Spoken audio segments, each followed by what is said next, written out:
Après un an d'absence sur YouTube, je décide de découvrir ce pays connu de nom, rempli d'une grande diversité mais peu connu en réalité. Le plus grand pays d'Afrique, l'Algérie, le pays que je surnomme le pays des surprises.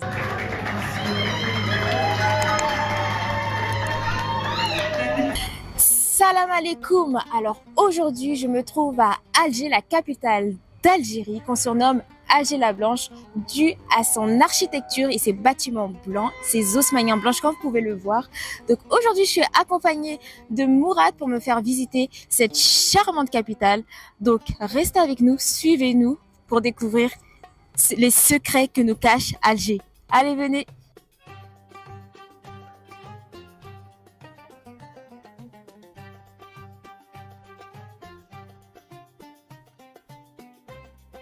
Alors, bienvenue en Algérie, bienvenue à Alger. Donc, ce monument a été construit par les Algériens en 1981.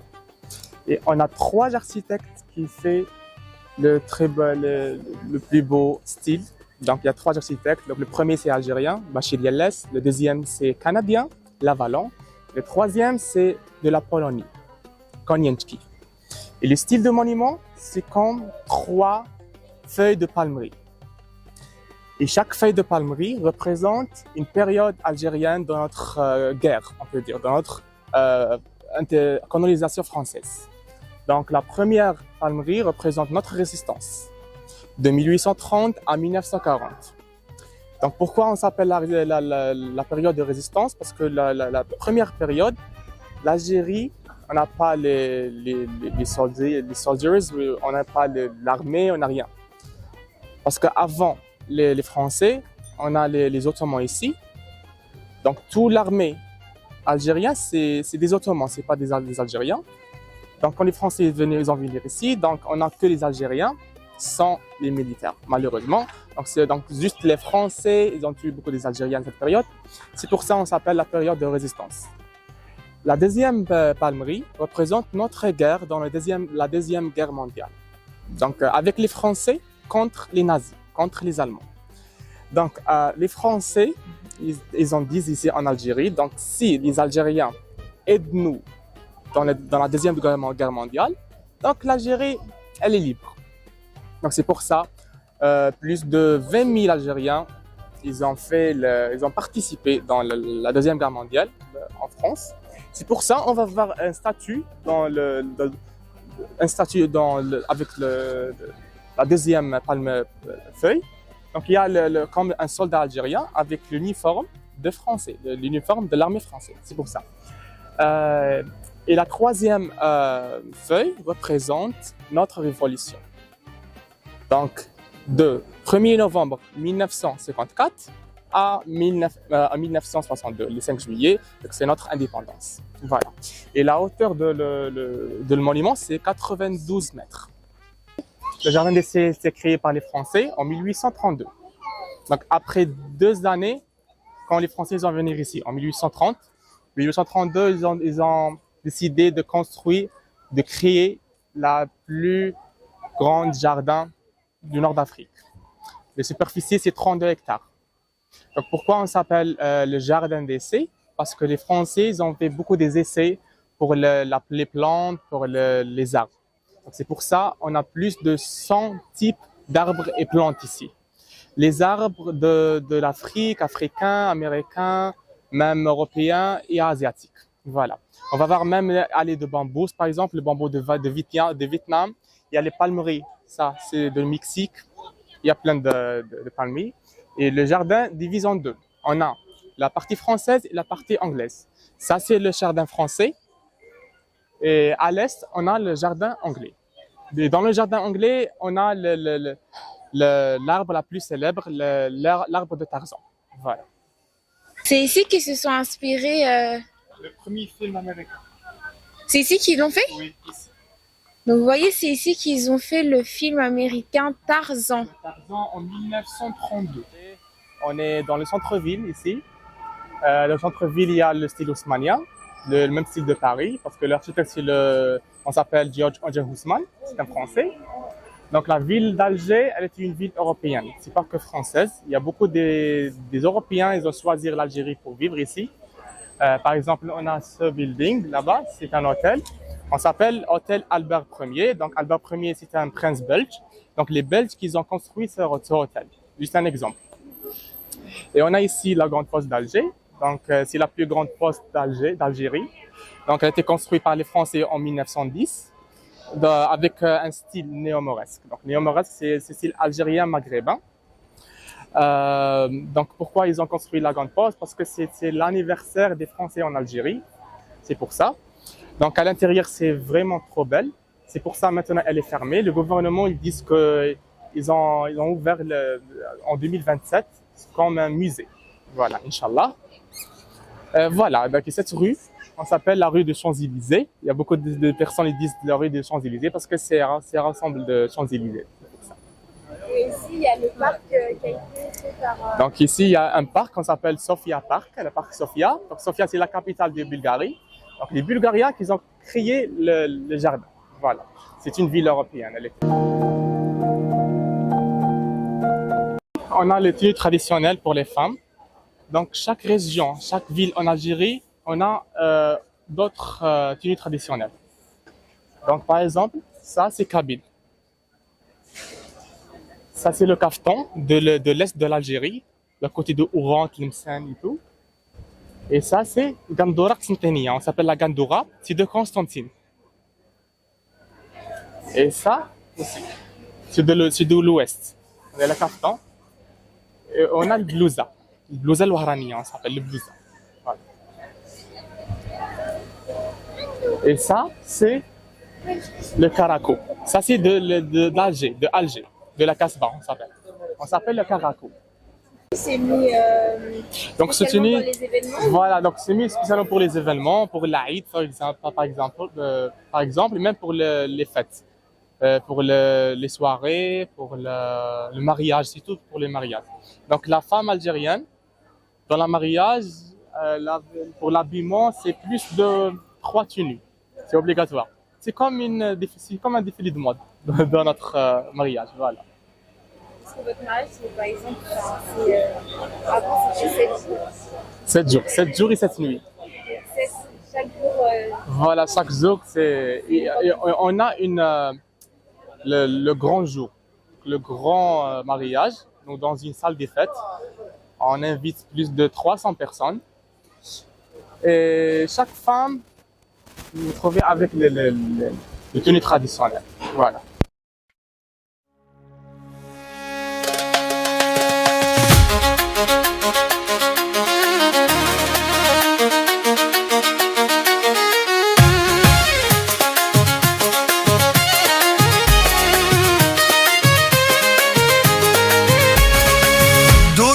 يا الشيباني دور بيها تخدم عليك وعليها يا دور بيها يا الشيباني دور بيها تخدم عليك وعليها دور بيها يا الشيباني دور بيها تخدم عليك وعليها دور بيها يا الشيباني دور بيها تخدم عليك وعليها هنا الهي هنا خير ملهيه يا طالع الغابة والنار شعلة فيه هنا الهي هنا خير ملهيه يا طالع الغابة والنار شعلة فيه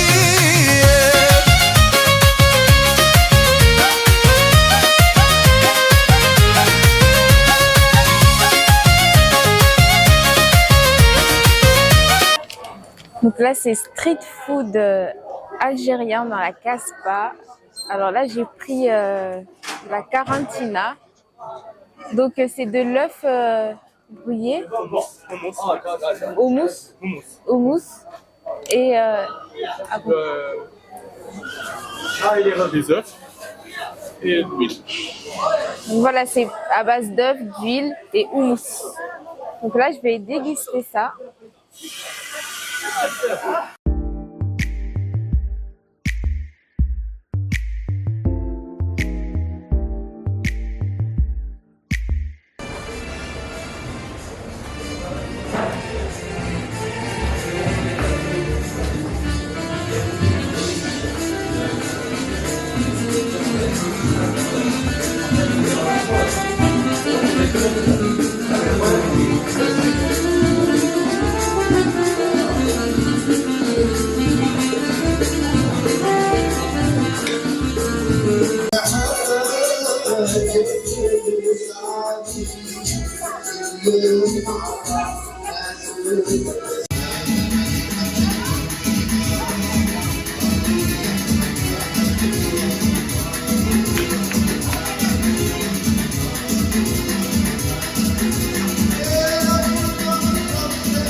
Bienvenue à Tipaza. Donc Tipaza, on a les ruines romaines ici, le site romain. Donc la ville romaine ici, elle était construite après Jésus-Christ. Donc entre le 2e et le 3e siècle après Jésus-Christ. On va voir ici l'amphithéâtre. Donc on a ici le théâtre et l'amphithéâtre. C'est quoi la différence entre le théâtre et l'amphithéâtre? L'amphithéâtre, c'est pour les gladiateurs. Donc c'est pour le conflit avec les animaux et tout. Et le théâtre, c'est comme maintenant. Le théâtre, c'est pour la musique, pour un théâtre normal. Voilà. C'est ça la différence. Donc, l'amphithéâtre de Tipaza, la capacité, c'est entre 3000 et 3500 personnes. Il faut imaginer, parce que malheureusement, ils ont détruit tout, les Vandales. Parce que dans le 5e siècle, les Vandales, ils ont colonisé le nord d'Afrique. Donc, c'est pour ça, ils ont détruit tout. Donc, il y avait trois étages. Le premier étage, c'est pour le roi et la reine. Le deuxième étage, c'est pour les hommes. Et le troisième, c'est pour les femmes. Voilà. Donc, il y a 2 entrées. Il y a l'entrée là-bas, la deuxième entrée. Et il y a une petite entrée, c'est pour les animaux, pour le tigre et tout. Et il y a une entrée pour les gladiateurs. C'est la plus grande villa ici. Regarde les murs, c'est de grands murs. Vous pouvez même voir la séparation pour les chambres et pour le patio. Donc chaque villa romaine, il y a ce style. Donc au milieu il y a le patio, donc c'est comme un jardin avec une puits et une fontaine, une petite fontaine. Donc et dans les côtés il y a les chambres et les salons. Regarde ici, on a même les mosaïques dans cette chambre.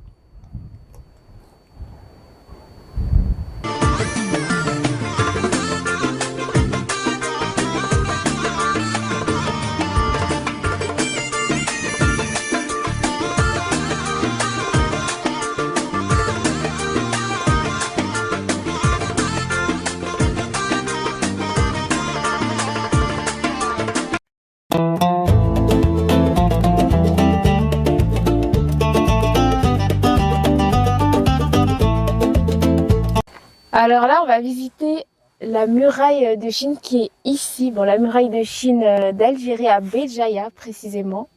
Je savais pas s'il y avait une muraille de Chine et je viens juste de découvrir. Donc, vous allez nous suivre dans cette excursion pour voir en plus le sommet. C'est magnifique. Suivez-nous.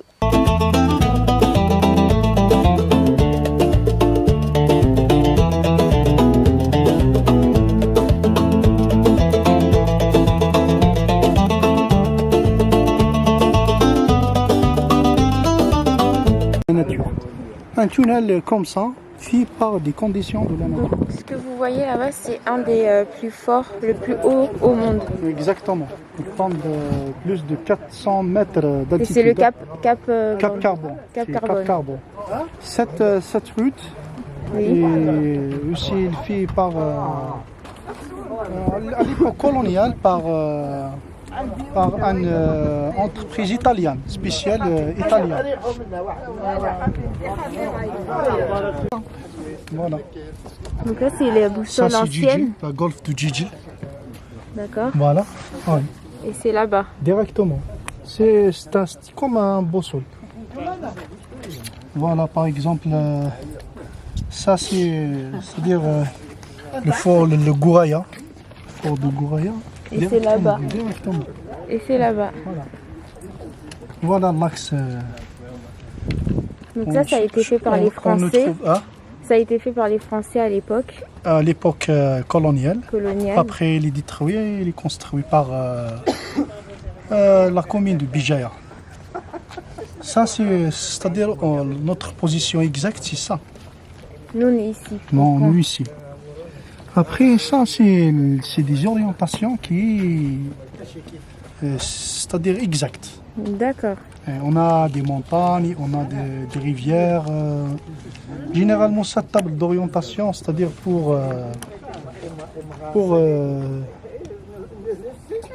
connaître des régions, des montagnes.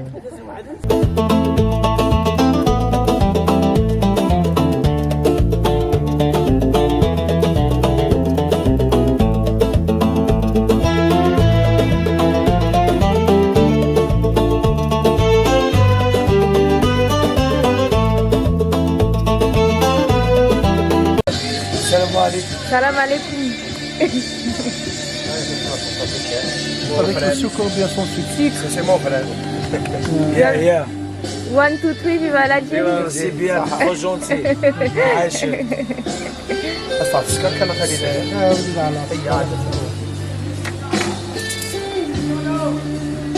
سنة بيعرف خلينا برد. La spécialité, c'est la spécialité kabyle d'ici. D'accord. بين ok. بجاية زيغوات هي دي كابيل هي جوية D'accord. بورتفيل بجاية سي جوية 2, 3, 4. Un seul, c'est bon, oui. Mais à base, c'est de la menthe, non? فكرة D'accord, ok. encore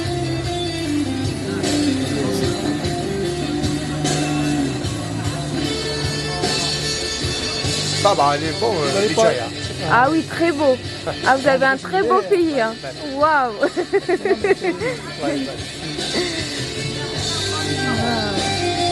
On va déguster le thé qui s'appelle نعم Sigoine. كاياك صار هذه اللي كسبت لي كاياك شو خدمنا راه دي كاياك. خدمان اللي ندير صافا كسير خدمان اروح هكا على فرص حتى كانت توصل Je vais déguster. Je vais déguster le thé. بعد يجي هي تحطوا بها avec un guide Ah, c'est bon, hein. يعطيك الصحة. C'est bon. Très bon. متعدين متعدين دي اليوتيوب الواتساب.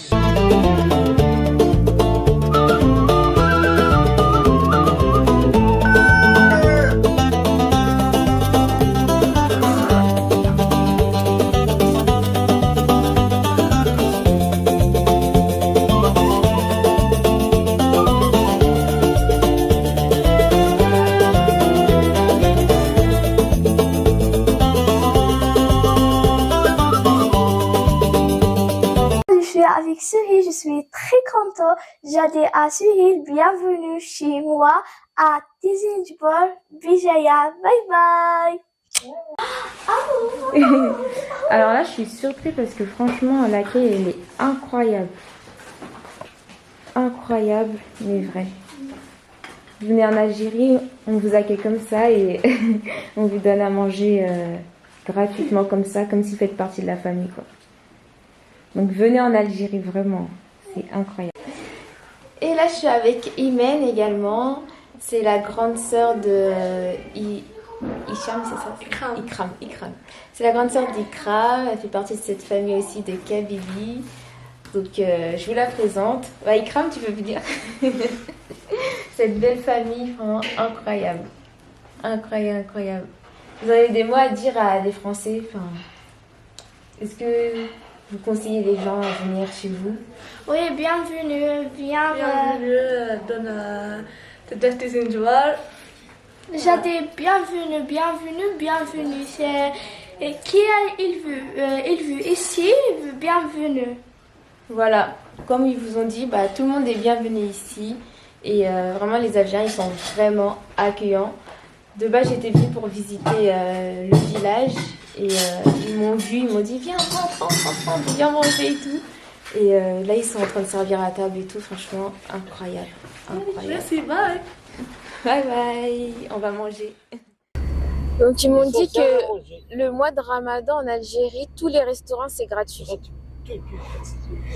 Waouh. Tous les restaurants gratuits. On s'appelle en arabe Dar Rahma.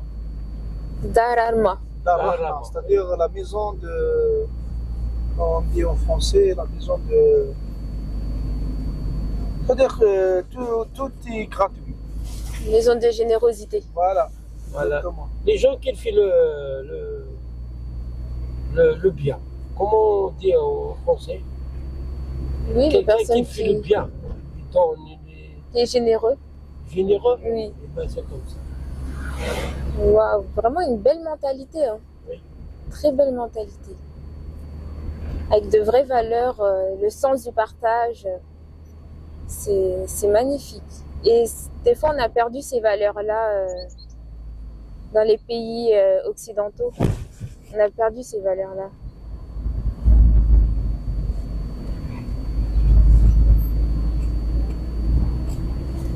En tout cas, je suis vraiment surpris. Vraiment, vraiment surpris. Parce que même la famille... Ah oui. C'est donc Ah oui, c'est donc. Nous, on a monté par ici. Jusqu'à là-haut, pour la tournée. Parce que même la famille où je suis allée visiter, ils m'ont donné des gâteaux arabes avec une orange et une limonade et tout. Franchement, et j'ai pas les mots. J'ai pas les mots. Il faut seulement venir en Algérie pour voir. J'avais déjà entendu parler que les Algériens étaient accueillants sur YouTube. Parce qu'il y avait des youtubeurs français qui étaient venus l'an dernier et qui disaient que les Algériens ils sont vraiment accueillants, mais je ne savais pas à ce point-là. Et vraiment quand on est là et on expérimente, waouh!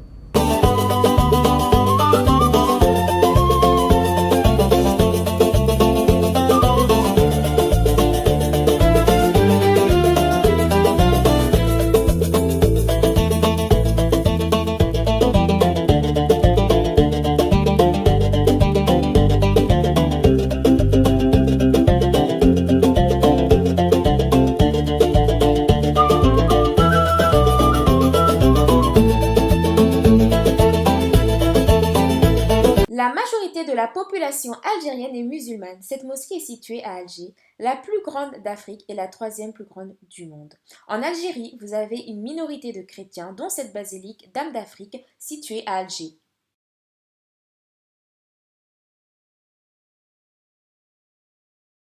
Dédicace à Hamza. Il veut passer sur YouTube. C'est un chauffeur taxi et il est très sympa.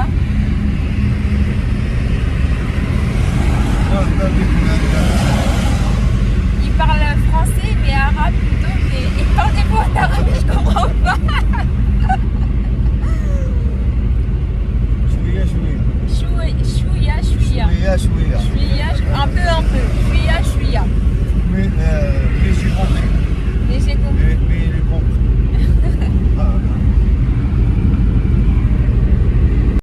Actuellement, je me retrouve au centre commercial à Alger, Garden City. Alors vraiment, l'Algérie, c'est le pays de surprise. Dans ce centre commercial, vous retrouvez les mêmes magasins qu'en Occident. Donc vous avez Etam, vous avez aussi Zara, également Jules, Zara, tout juste ici. Tout à l'heure, je suis rentrée dans le magasin Nike. Vraiment, c'est très modernisé pour un pays du nord d'Afrique. C'est incroyable. Vraiment, l'Algérie, c'est un pays de surprise. Et souvent, nos médias, ils nous montrent cette Algérie qui a rien, peut-être que le désert, alors que pas du tout. Vraiment, c'est très développé. Vraiment, comme vous pouvez le voir, c'est vraiment très développé. Vraiment, ça vaut le coup. Donc, si vous voulez venir en vacances en Algérie, vous avez des magasins ici, ne vous inquiétez pas. Vraiment, il y a tout en Algérie. Vraiment, la diversité, il y a plein de choses. Vraiment, je suis surprise. Je suis vraiment surprise. En plus, il est très beau le centre commercial. C'est à ciel ouvert et vraiment, c'est magnifique. Bon, je vais continuer ma visite. Je vous laisse. À plus.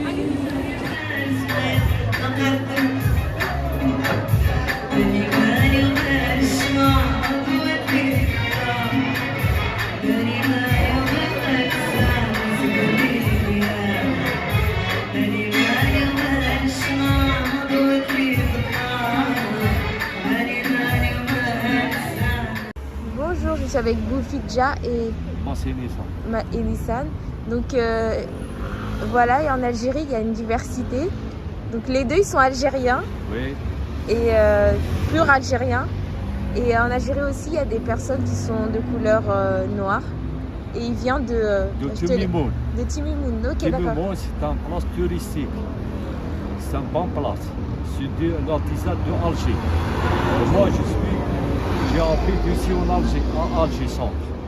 D'accord. Bienvenue en Algérie. Visitez l'Algérie. L'Algérie, c'est un grand musée. Et Timimoun, c'est dans le sud? Du sud de Alger. D'accord. Parce que le jeune garçon, il est algérien pur, il est de cette région Timimoun. Donc il y a des Noirs aussi en Algérie. Où les gens de Timimoun, c'est des gens bien. C'est discipliné beaucoup. D'accord. Wow. C'est discipliné. Moi, j'ai parti 5 fois ou 6 fois à Timimoun. C'est discipliné. C'est des hommes rigolos. Est-ce que entre le blanc et le noir algérien, il y a une discrimination pour le noir? Nous sommes tous des frères, non. On n'a pas de racisme en Algérie, noir ou la blanc. Nous sommes tous des frères. Est-ce que tu peux lui demander s'il n'a pas déjà senti du racisme? Non? Voilà. Nous sommes tous des frères. Nous sommes des Algériens. Ok, super. Hein. Oui, nous sommes des Algériens, nous. Wow. Tu voyais deux Algériens, un blanc, un noir, ils sont tous Algériens. Donc en Algérie, il y a beaucoup de diversité. Oui. Voilà. Bienvenue en Algérie. 1, 2, 3. Vive l'Algérie.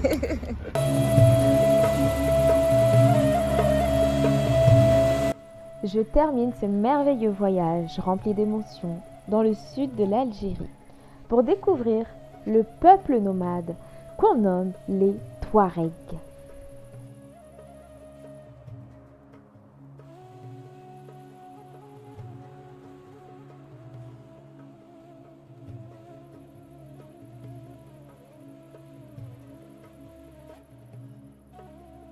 Les Touaregs sont riches culturellement par leurs gravures rupestres et leurs paysages à couper de souffle.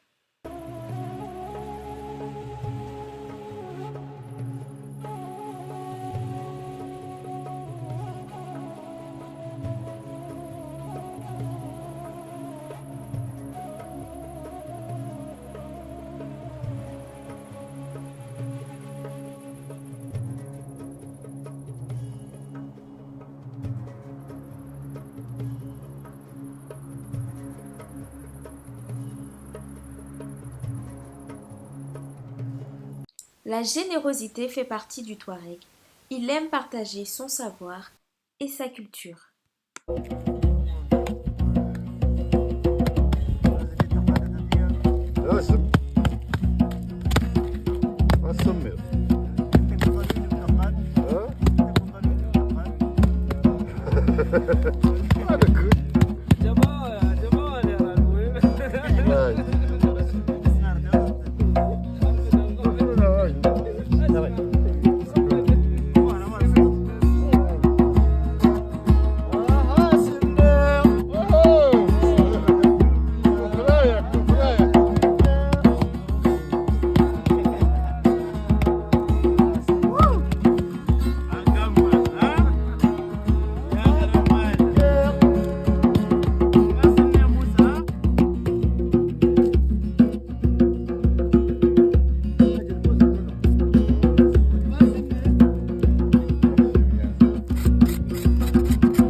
de Janet. Ah, it's good, hein? Chef étoilé. It's good. Les Touaregs en cuisine. Donc les plats c'est préparé dans le désert en direct. Regarde les préparés de margat zeytoun. Regarde. En plus c'est super bon. Regarde. Les olives. Oui. Avec margat de légumes. La soupe de légumes. Regarde. Et on mange trop bon ici, franchement. Merci. Trop bon. Un vrai chef. Merci beaucoup. Un vrai chef. Oui, c'est citron. Citron. Ah oui.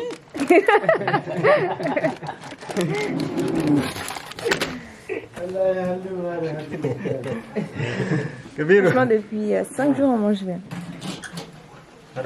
C'est magnifique de Tadrat, hein? Marhaba bik. Tadrat, c'est très beau, magnifique. Faut venir chez les Touaregs. Hein? Faut venir. Oui. Faut que la France vienne. Ok.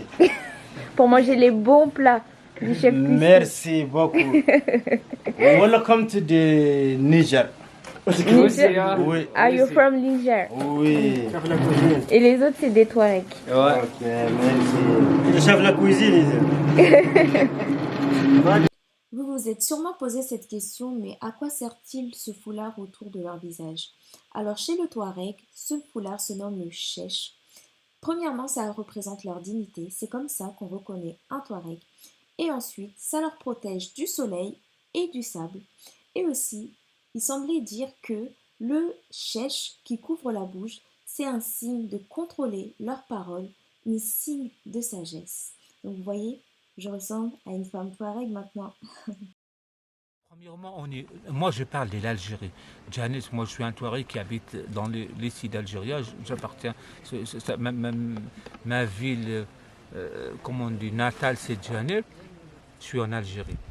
Le système algérien partout, ça veut dire en Algérie, l'oscolarisation c'est obligatoire. C'est comme la santé et l'école c'est obligatoire. Ça veut dire en Algérie, gratuitement l'oscolarisation. Ça veut dire que tous les enfants ils vont à l'école. Aujourd'hui, même le nomade. Tu vois, il y a des internats à Janet, ça veut dire de temps en temps, il y a des internats spéciaux pour les enfants nomades. Pendant la saison scolaire, ils l'amènent, ça veut dire ils ont tout. Tu vois, ils vont à l'école, pendant les vacances, ils rentrent chez leurs parents, ils s'occupent de... ça veut dire ils retournent dans leur vie quotidienne. Mais pendant, ça veut dire la période scolaire, ils sont à l'école comme les enfants des jeunes. Tu vois, c'est comme les systèmes sanitaires en Algérie. Tu sais, là, en Algérie, de temps en temps, on croise des tournées médicales. Ça veut dire qu'il y a spécial pour faire des vaccinations, même pour les enfants nomades. Il y a des tournées spéciales qui viennent de Janet, la ville de Janet, qui font des tournées. Ça veut dire partout là où il y a les nomades, ça veut dire faire des visites à des vieilles, tu vois, pour faire des vaccins. Tu vois, ça c'est un système qui est bien. Les femmes nomades, ils sont pour accoucher, ils vont à l'hôpital de Janet ou bien sûr, aujourd'hui, avant, quand on parle des nomades, avant, tu sais, les femmes ils se couchent même dehors. Moi, je suis né dehors, pas à l'hôpital. La majorité des Touaregs, la majorité des Touaregs, ils ne sont pas nés à l'hôpital, ils sont dehors parce que les femmes, ils accouchent dehors. Parce qu'ils utilisent aussi beaucoup de plantes, des vertus, ils connaissent comment elles se couchent. Mais aujourd'hui, comme je te dis, si la femme, avant le couchement, il est surveillé par les tournées médicales, là, ils l'ont dit, il faut avoir ça veut dire une sage-femme, ça veut dire une gynécologue à Janet, ça veut dire il suit un calendrier, peut-être il va à l'hôpital. Mais il y a des femmes qui sont en forme, ils se couchent naturellement, parce qu'ils sont habitués déjà. Il y a des femmes qui sont déjà accouchées, ils sont habitués dans le désir. D'accord. Bon, je pense que j'ai fait le tour. Et oui, la dernière question est par rapport à la religion. La majorité sont musulmans. Est-ce qu'on peut retrouver des Touaregs athées ou chrétiens ou moi, juifs? Personnellement, donc, à mon âge aujourd'hui, je n'ai pas croisé un Touareg qui est athée ou un chrétien ou une autre religion. Parce que regarde, moi, les Touaregs que je connais, la majorité, ils sont musulmans. On est des musulmans. l'islam, c'est nous, c'est un truc personnel. L'islam, pour nous, c'est des valeurs principales. L'islam, c'est de respecter les autres. L'islam, c'est, tu vois, de ne pas mentir. L'islam, c'est d'accepter l'autre. L'islam, c'est des valeurs, tu vois. Mais la question de notre prière, ça, c'est un truc personnel. Moi, là, je suis avec vous, je peux lire de ma prière parce que nous ne sommes pas dans un mosquée. Je peux aller là, prendre mon quoi, faire ma prière parce que c'est une relation entre moi et mon Dieu. Mais qu'est-ce qui me doit les gens? C'est comme on dit, les valeurs principales qu'on partage avec les gens. C'est ça l'islam, nous. Nous, on ne parle pas de la religion, on les pratique. Notre religion, surtout dans le désir, c'est la paix, la sérénité, d'aimer tout le monde, d'accepter tout le monde. Regarde, là, on s'est croisé dans un voyage touristique, on est différents. Mais tu vois, on accepte tout le monde, on voyage avec tout le monde, on est ouvert à tous les cultures. Voilà. Pour cela, on ne parle pas de la religion. Nous, on ne parle pas de la religion et de la politique. Ça, c'est autre chose. Parce que ça, c'est des débats. Chez les Touaregs, il n'y a pas de religion ni politique. Oui, on n'aime pas ces sujets-là. Parce que c'est lui qui est musulman, il est musulman. C'est lui qui... Voilà, ça veut dire... on ne parle pas de ces sujets-là. Et là, j'avais dit la dernière question, mais là, je pense que ça va être vraiment la dernière. Est-ce que... oui, vous êtes en Algérie et tout. Est-ce qu'il y a des discriminations par rapport à ceux qui sont du Nord et ceux qui sont un peu plus clairs de vous? Non. Je te dis la vérité. Regarde, moi, j'ai fait presque toute l'Algérie. J'ai fait mes études même sur le Nord Algérie. On est tous frères, la vérité. D'accord. Tu vois, il n'y a pas un truc, par exemple, les Algériens entre eux, ça veut dire quelque chose. Parce qu'on est différents. On est différents des régions, on est différents des couleurs aussi. Moi, j'ai passé à Alger ou d'autres régions, au Rhin. Et je te dis, je me sens, je suis entre mes frères. Et aussi, il y a beaucoup de gens du Nord qui sont algériens. Si on est des frères, tu vois. Il n'y a pas... Nous, tout le monde, même les gens qui regardent, quand tu vas en Algérie, tu croises des Africains, des gens qui viennent de toutes les régions de l'Afrique, qui sont... Il n'y a pas entre nous, par exemple, quelque chose qui nous sépare. Voilà. Il n'y a pas de conflit, ah oui, tu viens de telle région, ça c'est difficile. Même si ça arrive, ça s'arrive à des gens qui ne sont jamais bougés de leur quartier. Ça peut arriver, par exemple, il y a des gens déjà partout dans le monde. Il y a des gens, il a jamais, surtout des quartiers ou des villes où qui ne reçoivent pas les gens, ils ne connaissent pas d'autres cultures. Peut-être, voilà, tu viens d'où, vous êtes d'où, je ne sais pas. Mais quand tu vas dans les grandes villes, Alger ou Rouen, la majorité, moi j'ai des amis, j'ai des gens, la majorité, c'est des gens qui voyagent, qui acceptent tout le monde. Mais il y a même des mariages mixtes. Il y a des gens, aujourd'hui, il y a des mariages mixtes. Il n'y a pas qu'entre communautés. Aujourd'hui, tu trouves quelqu'un de Jeannette, il est marié avec une femme d'Alger, ou un homme d'Alger, il est marié avec une femme de Tamarozé. Les mariages sont mixtes aujourd'hui. Après, c'est vrai que moi, pour mon voyage en Algérie, j'ai fait Alger, j'ai fait les villages de Kabylie et tout. Et c'est vrai que j'ai pas senti de discrimination. Voilà, c'est un témoignage de tout. J'ai pas ressenti. Voilà. Tu as voyagé plusieurs jours sur plusieurs villes en Algérie, voilà. Exactement. Je pense que c'est toi qui peux savoir ça. Mais moi, personnellement, non, j'ai jamais senti ça. C'est bien. Hein. En tout cas, merci beaucoup pour cette interview. Merci pour ce savoir parce qu'il y a 2 ans, je ne connaissais pas les Touaregs. Je ne connaissais pas qu'il y avait un peuple nomade au sud de l'Algérie. Et oui, un peuple il faut y aller. Et vraiment, il faut découvrir, oui. Il faut venir. On dit chez nous, les désirs, ça ne se rencontre pas, il faut y aller. Il faut venir, voilà. C'est une culture il y a beaucoup de choses à échanger, c'est une culture qui est très riche.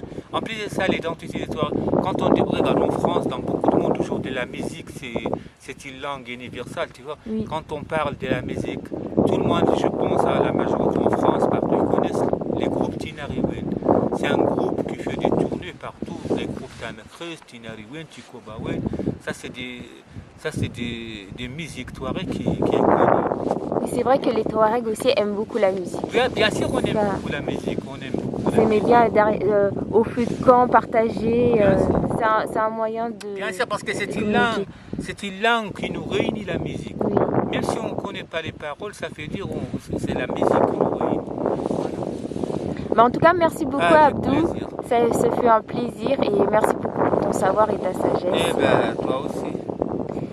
Voici le meilleur moment, c'est le soir, se retrouver au feu de camp, partager des histoires, rigoler, chanter, être déconnecté des réseaux et partager des beaux moments avec les bonnes personnes.